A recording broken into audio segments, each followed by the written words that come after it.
FTX CEO Sam Bankman-Fried appearing right now in a New York City courtroom after he agreed to be extradited back to the States from the Bahamas. He's facing charges of wire fraud and money laundering stemming from the sudden collapse of his cryptocurrency exchange platform. I want to bring in NBC's Ron Allen outside the courtroom.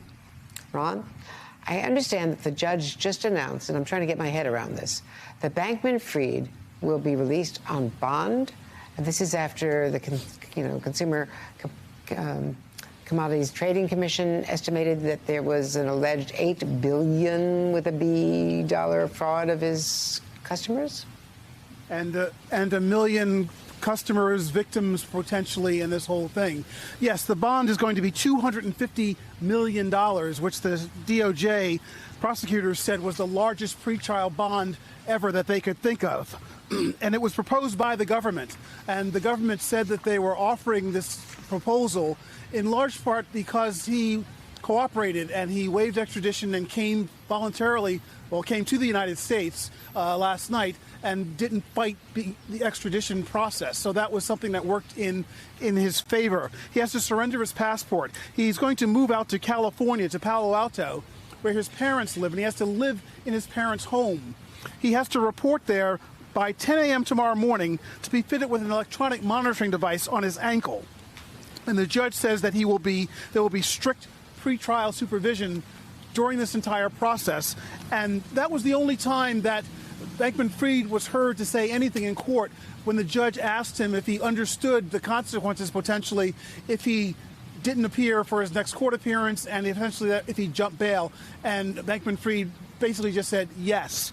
We also understand that his parents were in the room for the proceeding. At the end of it, they were holding hands, and they had a look on their face that seemed to suggest relief, because as you pointed out earlier, there's a lot of questions about whether he would be granted bail at all, but he has, and now we're waiting to see if he can make that bail and if in fact we see him leaving the court sometime today. Andrea? Ron, let me fill in a little gap here, according to an extensive profile in the New York Times, because we've talked about what the Consumer Financial Trading Commission has said about him. His parents are two Stanford law professors dating back to the 1980s, veteran law professors, very popular law professors, Stanford Law. And his father was part of creating this company. He was involved in the original, financing of it. He was with him in the Bahamas. They had an apartment in the Bahamas. They are an integral part of this company, according to at least the practice. So this is not just release someone to their parents. This is a very strange decision all around. And the other point, perhaps the other point to make, Andrea, too, the other big development overnight was that two of Bankman-Fried's closest business partners agreed to plead guilty to conspiracy and fraud charges, and to testify, presumably testify against him.